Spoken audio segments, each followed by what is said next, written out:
South ఇండియాలోని అతి తక్కువ ధరలకి రత్నాలను అందించే ఏకైక సంస్థ 6JVR. నమస్తే, నేను Keshav. Welcome to Suman TV. Megastar Chiranjeevi ఈ మధ్య వరుసగా ఫంక్షన్లకి అటెండ్ అవుతున్నారు. అవి కూడా అన్ని సినిమా ఫంక్షన్లే. కానీ అక్కడ ఆయన ఏం మాట్లాడినా వివాదాస్పదం అవుతుంది. ఎందుకు ఇలా జరుగుతుంది? ఇటీవల ఒక ఫంక్షన్లో మెగాస్టార్ చిరంజీవి చేసినటువంటి వ్యాఖ్యలు ఏంటి? ఆ వ్యాఖ్యల్లో కొడుకులే అసలు సిసలు వారసులు అని తేల్చి చెప్పారా? అసలు ఆయన ఏం మాట్లాడారో ఆ బయట ఒకసారి విందాం. గ్రాండ్ డాటర్స్ ఉన్నట్టు ఉండదు, ఒక లేడీస్ హాస్టల్ వార్డెన్ లాగా ఉంటుంది. నాకు లేడీస్ హాస్టల్ వార్డెన్ లాగా చుట్టూ ఆడపిల్లలే, ఒక్క మగ చరణ్ ఈసారి కానీ సరే ఇంకొక అబ్బాయిని కనరా, మన లెగసీ కంటిన్యూ అవ్వాలరా అని కోరిక తనకి. అసలు ఈ ముద్దు ఈ అమ్మాయి అంటే మళ్ళీ ఇంకో అమ్మాయిని కంటాడేమో నా భయం. Lovely kids. సో ఇది చిరంజీవి గారు చేసినటువంటి వ్యాఖ్య. దీని చుట్టూ ఇప్పుడు అనివార్యంగా రాజకీయ వ్యాఖ్యల దుమారం చెలరేగుతుంది.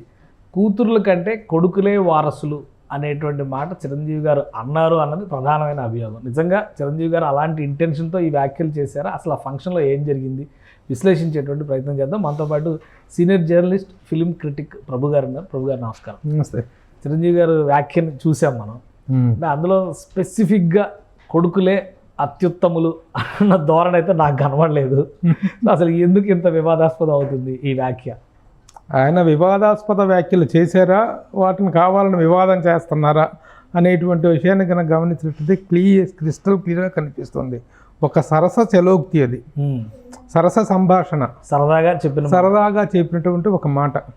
చుట్టూ మనవరాళ్ళే ఉంటారు, ఒక వారసుని కనరా అని అనటంలో చిన్న సరదా అయినటువంటి హాస్టల్ వార్డెన్ ఒక అబ్బాయిని కనరా అని అన్నాడు అంతే. ఆయన చుట్టూ మనవరాళ్ళే ఉంటారు, అక్కడ కూడా లేరురా అని చెప్పటం, ఆ సందర్భంలో ఆ బ్రహ్మానందం అనేటువంటి ఒక హాస్యప్రధాన చిత్రం యొక్క సభకి వెళ్ళినప్పుడు, ఈ ప్రీ రిలీజ్ ఈవెంట్కి వెళ్ళినప్పుడు ఆ హాస్యస్పూర్వకంగా మాట్లాడిన మాట తప్ప దీన్ని పట్టుకొని వారసత్వం అనేటువంటిది కేవలం మగవాళ్ళకే చెందుతుంది, ఆడవాళ్ళకి చెందదా, ఆడవాళ్ళు వారసులు కారా, ఆడవాళ్ళు లాగేసి కంటిన్యూ చేయలేరా, చిరంజీవిలో అంత సంకుచిత భావాలు ఉన్నాయా అనేటువంటి దాకా ఈ చర్చను తీసుకెళ్ళిపోయి దీన్ని ఒక పెద్ద రాద్ధాంతం చేయటం అనేటువంటిది, అది వివాదాస్పదం చేస్తున్నారు. వివాదాస్పద వ్యాఖ్యలు ఆయన చేయలేదు అనేటువంటిది మాత్రం సుస్పష్టం. ఎంత సరసంగా ఉంది, ఎంత సరదాగా ఉంది ఆ సంభాషణ.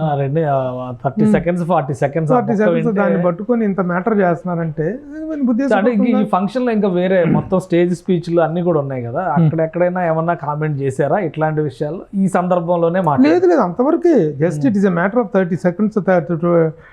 ఆ పర్టికులర్ వర్డ్ అయితే 15 seconds లో ఉన్నటువంటి సరదా అన్నటువంటి మాట అన్న. నిజంగా ఆయనకి మరి మొత్తం 5 మనవరాళ్ళే, 2 కూతుర్లకి 2 కూతురు ఆడపిల్లలే, కొడుకుకి కూడాను ఆడపిల్లలే, 5 మనవరాళ్ళు. 5 మనవరాళ్ళను చుట్టూ వేసుకొని ఆయన ఎంత ఎంజాయ్ చేస్తున్నారు. సినిమాలో చూసాం అట్లా. ఆయన ఎంత ఎంజాయ్ చేస్తున్నారు మనకు తెలుసు. ఆ మిమ్మి సాంగ్ వేసుకొని మనవరాలతో ఆయన మురిసిపోయిన ఆ దృశ్యం ఎప్పటికీ మనకందరికీ గుర్తుంటుంది. మనవడ అనేటువంటిది ఆ విచక్షణ కానీ లేకపోతే ఆ డిస్పారిటీ కానీ ఉండేటువంటి స్థాయి అయింది. అదే ఆయన గురించి అనాల్సినటువంటి మాటలు, ఆయన కంటగట్టాల్సిన అపవాదం అదా. సో చేస్తున్నారు రాజకీయ పరంగా ప్రతిదాన్ని ఒక వివాదాస్పదం చేయటం అనేటువంటిది జరుగుతుంది. ఎందుకు చిరంజీవి గారిని ఇప్పుడు ఇది ఒక ఫంక్షన్ ఇక్కడ మాట్లాడారు, అది వైరల్ అయింది. అంత ముందర ఒక ఫంక్షన్ జరిగింది, లైలా సినిమా, అక్కడేదో జై జనసేన అన్నారు, అది మళ్ళీ వైరల్ అయింది, అది వివాదాస్పదం. అంతకు ముందర కూడా ఏదో తమన్ గారు ట్వీట్ చేస్తే దాని మీద అది కూడా ట్రోల్ చేశారు. చిరంజీవి గారు అండర్ టార్గెట్ ఏమన్నా? అది టార్గెట్ ఓరియంటెడ్గానే కనిపిస్తున్నాయి. ఎందుకంటే నిజంగా ఆ రోజు తమను సినిమాలు అనేటువంటి వాటిని ఏ విధంగా కిల్ చేస్తున్నారు, ఏ విధంగా కొన్ని వీటి ద్వారా నాశనం అవుతున్నాయి, వీటిని ముందుగా రివ్యూలు పెట్టడం, రివ్యూస్ హాఫ్ అన్ అవర్ కలిసి సినిమా రన్నింగ్లో ఉండగానే దాన్ని బిట్లుగా రివ్యూలు పెట్టేసేసి సినిమాని కిల్ చేస్తున్నారు. సినిమా అనేది బతికితేనే ఇండస్ట్రీ ఉంటుంది అనేటువంటిది ఏదో తన ధోరణిలో తను ఏదో మాట్లాడాడు. మాట్లాడితే తమన్ గురించి మనకు తెలిసింది ఏంటి, మనం చూసింది చెబ్బీ బాయ్ సరదాగా డ్రమ్ములు వాయిస్తా మ్యూజిక్ చేసుకుంటూ తనలో ఇంత డెప్త్గా మాట్లాడగలిగినటువంటి ఇది ఉందా, ఇంత టచింగ్గా మాట్లాడగలడు అనేటువంటి విషయం పట్ల ఆయన తన విస్మయాన్ని వ్యక్తం చేస్తూ, చిరంజీవి గారు వెరీ గుడ్, ఇంత చక్కగా మాట్లాడావు, నీలో ఇంత ఉందనుకోలేదయ్యా, నువ్వేదో సరదా బావి టేక్ ఇట్ ఈజీగా ఉండేటువంటి కుర్రోడు అనుకున్నాను, ఇంత డెప్త్గా మాట్లాడుతావు అనుకోలేదు అని తన్ను అభినందిస్తూ ఒక ట్వీట్ చేశారు. అంతే తప్ప దానికి పోయి అంత కట్టేసేసి ఇప్పుడు తెలిసి వచ్చిందా నీకు, దానికి దీనికి ఏమన్నా సంబంధం ఉందా? ఒక సినిమా ఫెయిల్యూర్ ఒకటో ఒక సినిమా సక్సెస్ అయినంత మాత్రాన్ని ఈ రోజున చిరంజీవి గారికి కొత్తగా వచ్చిపడేటువంటి భుజకీర్తులు ఏంటి, లేదా ఊడిపోయేది ఇదేమిటి అక్కడ? ఏ మాట మాట్లాడితే ఏ సందర్భంలో ఏ వ్యక్తిని, ఏ స్థాయి వ్యక్తిని ఎలా మనం విమర్శిస్తున్నాము? విమర్శలకు అర్హులేం, అనర్హులే, అతీతులేం కాదు. విమర్శించాల్సిన సందర్భం వస్తే విమర్శించవచ్చు చిరంజీవి గారినైనా. ఇప్పుడు పోయి ఈ సినిమా విషయంలో బోలాశంకర్ విషయంలో కానీ, బోలాశంకర్ విషయంలో కానీ, అంతకుముందు వచ్చిన సినిమా ఆచార్య విషయంలో కానీ విమర్శించకుండా ఉన్నారా? విమర్శిస్తే ఆయన ఏమైనా రియాక్ట్ అయ్యారా? ఆ సినిమాలు సరిగా ఆడలేదు, దాని మీద విమర్శలు వచ్చినాయి, రివ్యూస్ వచ్చినాయి, ఏమైనా మాట్లాడామా? ఎవరైనా అన్నారా? ఎవరైనా దాని గురించి ఆయన స్పందించారా? విమర్శకు ఆయన అతీతులు కారే. గతంలో కూడా ఎన్ని సినిమాల విషయంలో ఆయన విమర్శించలేదు, రాజకీయాల్లో ఉన్నప్పుడు ఎంత దారుణంగా విమర్శించలేదు. అది కాదు, ఏ విమర్శ చేస్తున్నా, ఏ సందర్భంలో చేస్తున్నా, ఇది కరెక్ట్ సందర్భమా అనేటువంటిది ఆలోచించుకోవాల్సిన విచక్షణ ఉంది. ప్రతిదానికి బురద పూసేసి ప్రతి విషయాన్ని కాంట్రవర్సీ చేయాలనుకుంటే నవ్వుల పాలైది వాళ్ళే. ఏ కాంట్రవర్సీలు అయితే చేశారో, ఏ విమర్శలు అయితే చేసి ట్రోల్ చేశారో, ఆ ట్రోలర్స్ కింద రాశారు చూడు, వీళ్ళు కామెంట్స్ పెట్టారు చూడండి. అదేంటి, అందరూ అబ్బాయిలే పుట్టినట్లయితే అరే ఒక్క మహాలక్ష్మి అంటే ఒక పిల్లని, ఒక మనవరాలని కనివరా అని ఉండేవాళ్ళు కదా చిరంజీవి. గ్యారంటీగా అంటారు కదా. మన ఇళ్లలో కూడా ఇద్దరు అబ్బాయిలైనా, ఇద్దరు అమ్మాయిలు అనుకుంటే ఇద్దరు అమ్మాయిలేనా అనేటువంటి మాట కామన్ గా. అంటే అమ్మాయిలేనా అంటే అది చిన్న చూపు చూసినట్టు అవుతుందా? ఎందుకంటే ఇప్పుడు వైఎస్ఆర్సీపీ అధికార ప్రతినిధి శ్యామల కామెంట్ చేశారు, చాలా మంది లీడర్స్, వీళ్ళందరూ ఎట్లా ఉందంటే ఇంటెన్షనల్ గా చేస్తున్నారా లేదా? అది కాదు, అది చిరంజీవి గారికి ఆడవాళ్ళ పట్ల ఒక విచక్షణ, లెగసీని కంటిన్యూ చేయగలిగినటువంటి సత్తా కొడుకులకు మాత్రమే ఉంటుంది, కూతుర్లకు ఉండదు, ఆడవాళ్ళకు ఉండదని చెప్పటం ఆయన ఉద్దేశం. అయితే ఆయన ఏ స్థాయి వ్యక్తో, ఎలాంటి ఆడవాళ్ళ పట్ల కానీ, ఆడవాళ్ళ సాధికారత పట్ల కానీ, తన కోడల గురించి ఎంత మురిసిపోతూ చెప్పుకుంటారు ఆయన. కొన్ని లెగసీ కంటిన్యూ అంటే ప్రొడ్యూసర్ కూడా కదా చిరంజీవి గారు. చిరంజీవి గారు ప్రొడ్యూసర్ కూడా కదా, ప్రొడ్యూసర్స్ కదా, ఇద్దరు కూతుర్లు, తన కూతురు, తన తమ్ముడు కూతురు, ఇద్దరు కూడా ప్రొడ్యూసర్స్ కదా. లెగసీ కంటిన్యూ అంటే మామూలుగా మన తెలుగులో కానీ ఇక్కడే కానీ లెగసీ కంటిన్యూ అనేటువంటిది బాగా హీరోలకే వర్తిస్తుంది. వారసుడు అంటున్నాం, వారసురాలు అంటలా, వారసుడు అనేటువంటి లెగసీ కంటిన్యూ చేయటానికని అంటే దానికి పోయి చాట్ల గట్టి మాట్లాడటం అనేటువంటిది అది బూమ్రాంగ్ అవుద్ది. వీళ్ళ మొహాలు ఒకటి అంటే ఈ మధ్య కాలంలో చిరంజీవి గారు మొన్న కూడా కామెంట్ చేస్తారు. ఇదే కాదు, ఇంకా ఇది విషయంలోనే మాట్లాడదాం ఒకసారి, ఈ విషయంలో కంటిన్యూ చేద్దాం. లెగసీ అనేటువంటిది కంటిన్యూ చేస్తాం తెలుగులో కానీ, ఎక్కడైనా కానీ, సౌత్ ఇండియాలో కానీ. నార్త్లో ఎవరో ఒకళ్ళిద్దరు హీరోయిన్ల కూతుర్లు హీరోలు కావటం అనేటువంటిది అక్కడ చలామణైంది, కానీ సౌత్లో అసలు ఎక్కడా కాలేదు. No heroes, no top heroes daughter is turned as the heroine. కొంతమంది కొంతమంది ట్రై చేసి ఎవరో కాదు, కృష్ణ గారి కుమార్తె మంజుల గారు హీరోయిన్గా ఆ రోజున రాబోతుంటే అభిమానులు అడ్డం తిరిగారు. No, we don't accept. So అప్పుడున్న పరిస్థితి వేరు, ఇప్పుడు మారింది కదా. ఎప్పుడు మారలేదు. మహేష్ బాబు గారి కూతురు కూడా యాడ్స్ చేస్తుంది కదా. యాడ్స్ చేయటం వేరు, ఇది వేరు. ఒక టాప్ హీరో కూతురు మరొక హీరో పక్కన డ్యూయెట్లు పాడుతూ చిన్న ఎక్స్పోజింగ్ అనేటువంటిది చేస్తూ చేయటం అనేటువంటిది మేము ఎట్టి పరిస్థితుల్లో ఒప్పుకోమని చెప్పేసి ఆ రోజున అడ్డం తిరుగుతూ మంజుల గారు మ్యాక్సిమం ట్రై చేసి కృష్ణ గారు భయంకరంగా ఎంత చెప్పినా కూడా ఆ ఫాన్స్ ద్వారా కన్విన్స్ కాని పక్షంలోనే ఆవిడ డ్రాప్ అవటం జరిగింది. హీరోల కొడుకులు కాకూడదు అనేటువంటిది, కూతుర్లు హీరోయిన్లు కాకూడదు అనేటువంటిది ఒకటి ఏడ్చింది. అది కానీ తర్వాత కొంతమంది అయ్యారు కదా, కొంతమంది అయ్యారు కూడా. వరలక్ష్మి శంకర్ కూతురే అయింది, అర్జున్ కూతురు హీరోయిన్ అయింది, వరలక్ష్మి శరత్ కుమార్. వరలక్ష్మి అంటే వాళ్ళు చేస్తున్న క్యారెక్టర్స్. నిహారిక కూడా అదే ఫ్యామిలీ చేయకూడదని చెప్పింది. ఆ చెయ్యకపోవడానికి చిరంజీవి గారు వ్యతిరేకం కాదు, ఆయన కాదు అసలు. వారసుడు, నటవారసుడు అనేటువంటిది అంటాం. ఇప్పుడు బాలకృష్ణ గారి నటవారసుడు అంటాం, కానీ నాగార్జున గారి నటవారసుడు, రామారావు గారి నటవారసుడు అనేటువంటిదే వాడుకలో ఉంది. ఆ పాయింట్ ఆఫ్ వ్యూలో అన్నారు తప్ప దీనికి వారసుడనే పదవి వాడనే లేదు అసలు. కానీ ఒకటి నాకు అనిపిస్తుంది ఏంటంటే, ఈ మధ్య కాలంలో చిరంజీవి గారు ఎక్కువగా అధికారిక కేంద్రాలకి, అటు కేంద్రంలో ప్రధానమంత్రి గారికి కావచ్చు, రాష్ట్రంలో రేవంత్ రెడ్డి గారికి కావచ్చు, ఆంధ్రప్రదేశ్లో చంద్రబాబు నాయుడు గారు, ఇక పవన్ కళ్యాణ్ గారు అంటే ఆయన సొంత సోదరుడు. సో వీళ్ళందరికీ బాగా దగ్గర వ్యక్తి, అందరికీ కావాల్సిన వ్యక్తిగా కనిపిస్తున్నారు. చిరంజీవి గారు వెళ్ళి రేవంత్ రెడ్డి గారితో కలిసి పార్క్ ఓపెనింగ్ అంటే అక్కడ ఇలా చేయి కలుపుకొని వెళ్ళారు.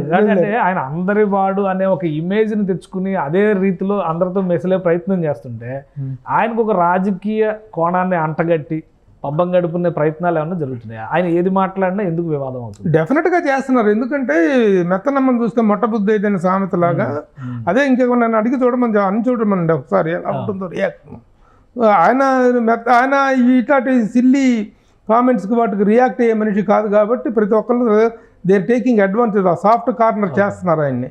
అది కరెక్ట్ కాదు. అది సాఫ్ట్ కార్నర్ ఒక విమర్శనకి చేయొచ్చు, సందర్భం అనేటువంటిది ఉన్నా కానీ దానికి సరైనటువంటి బలం ఉంటే విమర్శ చేయొచ్చు. ఇట్లాంటి చిల్లి విషయాలు పట్టుకొని చిన్న విషయాలను పట్టుకొని ఇదేదో పెద్ద రాద్ధాంతాలు క్రియేట్ చేసి ముక్కు మొహం తెలియని వాళ్ళు, ఆయన ముందు నిలబట్టడానికి కూడా అర్హత లేని వాళ్ళు, ఆయన పేరు వచ్చడానికి కూడా అర్హత లేని వాళ్ళు కూడా కామెంట్లు చేసే స్థాయికి వెళ్ళి మాట్లాడుతున్నారంటే ఇట్ ఇస్ కేవలం రాజకీయ లబ్ధి కోసం జరుగుతున్నటువంటిదే మాత్రమే. ఆయన నిజంగా రాజకీయాలకు శాశ్వతంగా గుడ్ బై చెప్పారు అన్న విషయం నిన్న కూడా మళ్ళీ క్లియర్గా స్పష్టం చేశారు ఆయన. అంతేకాకుండా అన్ని రాజకీయ పార్టీల వాళ్ళు ఆయన కోరుకుంటాడు. రేవంత్ రెడ్డి గారు పిలిస్తే కాదంటున్నారా?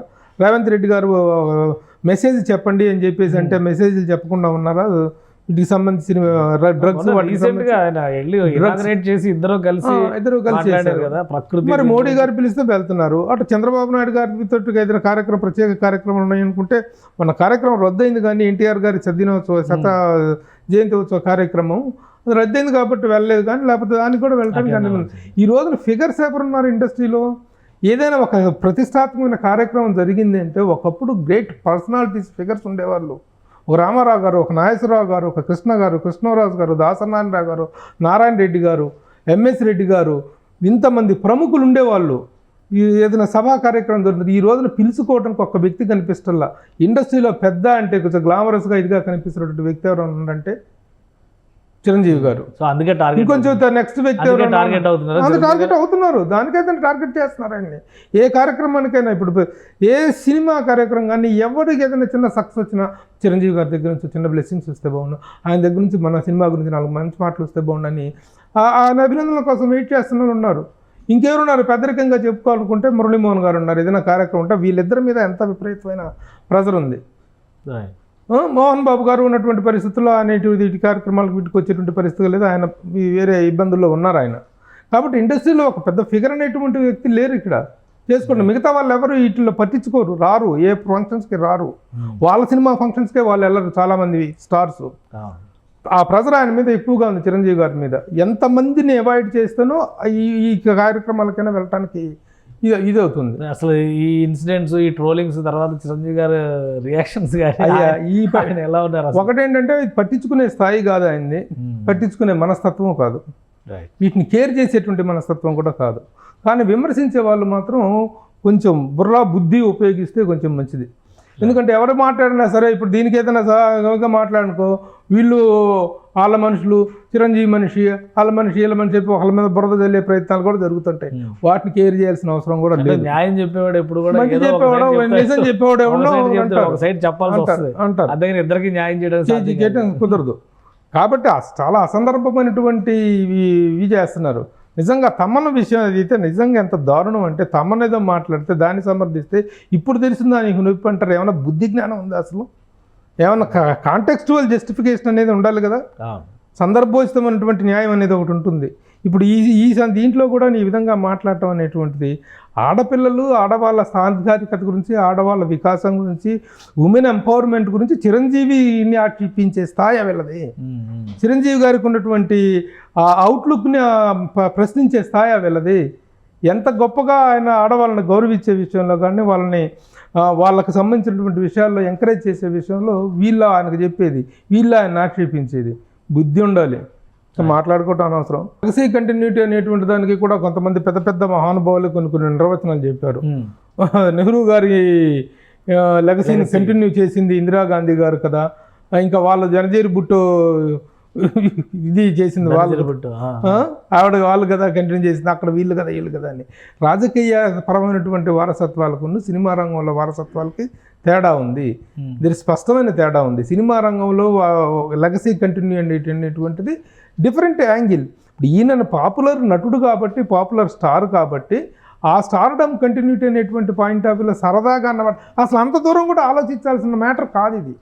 ఒక చిన్న స్పార్క్, ఒక చిన్న చమత్కారం. ఆ చమత్కారాన్ని అంతవరకు తీసుకోవాలి తప్ప దీనికి పోయి అంతగా స్పందించాల్సినటువంటి అవసరం లేదు. రైట్, థ్యాంక్ యూ ప్రభు గారు విశ్లేషణ అందించారు. ఇది చిరంజీవి గారిని కొందరు ఉద్దేశపూరితంగా టార్గెట్ చేయడం, ఇటు రాజకీయాల పరంగా కావచ్చు, ఇండస్ట్రీలో ఆయన స్థాయి పట్ల అసూయతో కూడినటువంటి విద్వేషాన్ని రాజేసేటువంటి ప్రయత్నంలో భాగం కావచ్చు. ఇలాంటివి మినహా చిరంజీవి గారు వ్యక్తిగతంగా ఆడపిల్లలకి ఎంతో పాజిటివ్గా ఉండేటువంటి వ్యక్తి. అలానే ఆయన కుటుంబాన్ని ఒక ఉదాహరణగా నిలబెట్టినటువంటి వ్యక్తి. అక్కడ జరిగినటువంటి సందర్భాన్ని బట్టి ఆయన చేసినటువంటి విశ్లేషణ, ప్రేమగా సరదాగా చేసినటువంటి వ్యాఖ్యల్ని ఉద్దేశపూరితంగానే ఒక దుమారంగా మార్చేటువంటి ఎత్తుగడను కొందరు అనుసరిస్తున్నారు. ఇది ఖచ్చితంగా ప్రమాదకరమైనటువంటి సంకేతంగా ప్రభు గారు విశ్లేషిస్తున్నారు. ఇది special discussion. Keep watching. Suman టీవీలో మీ పర్సనల్ అండ్ బిజినెస్ ప్రమోషన్స్ కోసం కింది నెంబర్కి కాంటాక్ట్ చేయండి.